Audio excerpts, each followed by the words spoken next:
This is World Insight with me, Tian Wei. A lot of it going on right now as we speak, including the latest response about the Taliban naming new government. We have in Boston Jim Walsh, a senior research associate at MIT's Security Studies program. In Beijing, He Wenping from the Chinese Academy of Social Sciences. Welcome to both of you.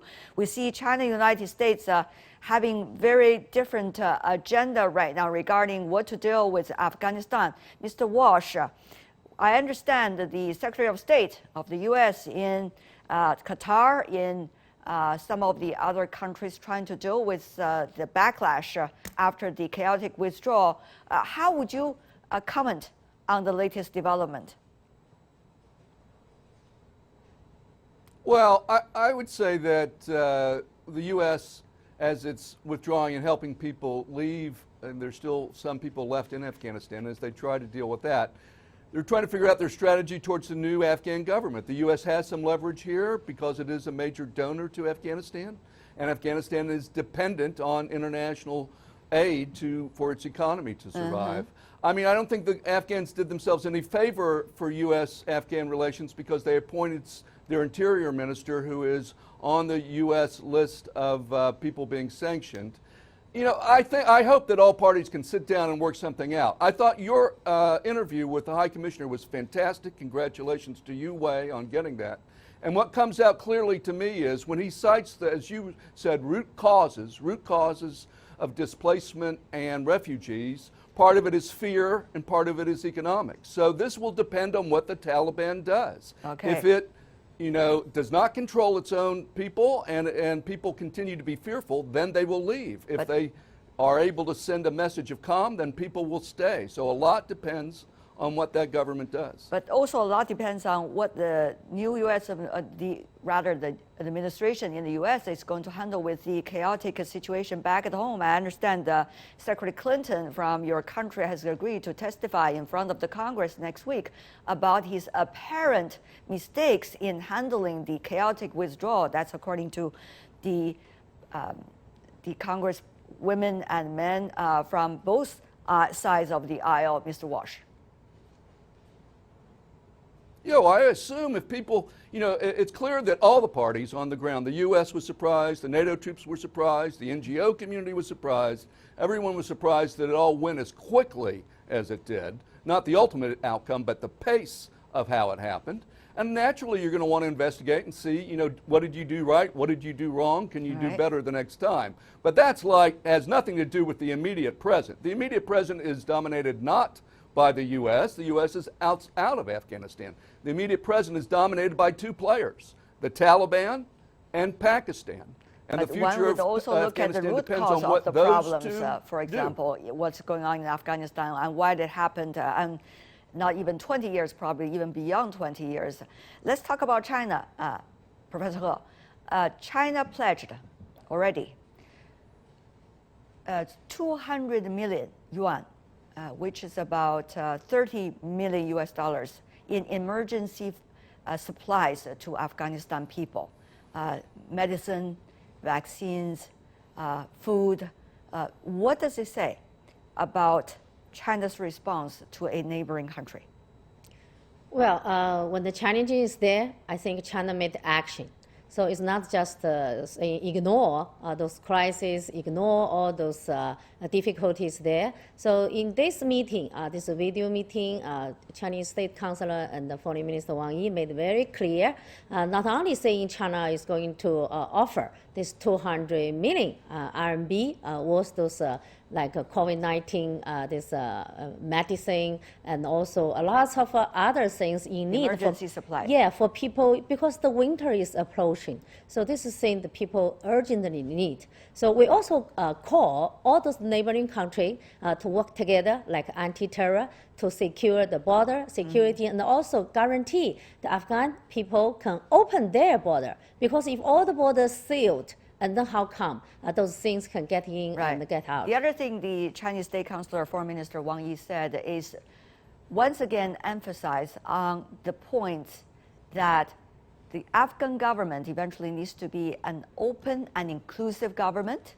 and it also needs to be a government that clearly set its boundaries with terrorists and terrorist organizations.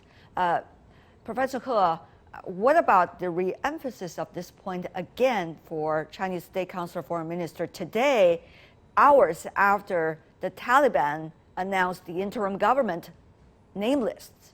Yeah, actually, this issue we have been repeatedly emphasizing ever since I think as early as late July, when this high-level Taliban, the delegation came all the way to Tianjin to meet Foreign Minister Wang Yi. Wang Yi made that very clear. I think that may be the very first time come from a big country like China mentioned clearly the future Taliban government, whatever, you have to cut those links with all those kind of terrorist group. So that's very first time I remember that clearly. And then later on, we stressed this issue again, and again. And then we also heard that the Taliban promised again, and again. So now we also need to watch those actions made by this interim Taliban government. Words are said, but most importantly, as Mr. Wang put it from the Chinese side, actions. And that is speaking much louder than words.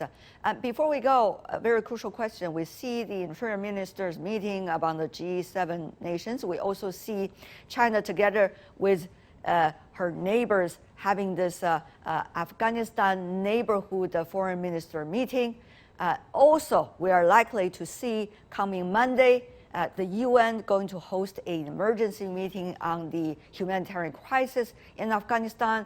How do you think the spirit of still working together at this point for Afghanistan, at least the immediate humanitarian crisis? Mr. Walsh, how much will the US pledge? Well, I don't know what the number is. I welcome China's pledge. I don't think 30 million is a lot of money if you ask me for a thing that this is that large, but I expect that they'll pledge more. I hope all the donor communities, the United States included, make large contributions because, as the commissioner said in your interview, they're chronically underfunded, only 20 or 30% of what they need even before this happened. Now they're in a more dire situation.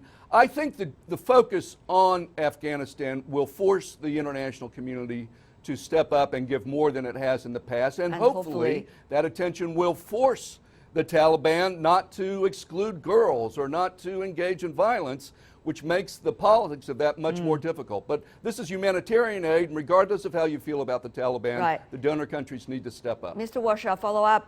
The U.S. has already used the sanctions against Afghanistan today, for example, by holding the earlier so-called the property of the Afghan government of the Republic of Afghanistan. Do you think those money will be further, in a way, shared with Afghanistan now in urgent need now? Very quickly from you, answer. Well, you and I have talked many times. I'm not a huge fan of sanctions. My guess is the U.S. is trying to maintain some leverage in case Taliban starts to go down a dark path. But that shouldn't stop humanitarian aid. Those are two separate tracks. All right, Professor He, how much do you expect from those different meetings and conferences about humanitarian crisis possibly in Afghanistan?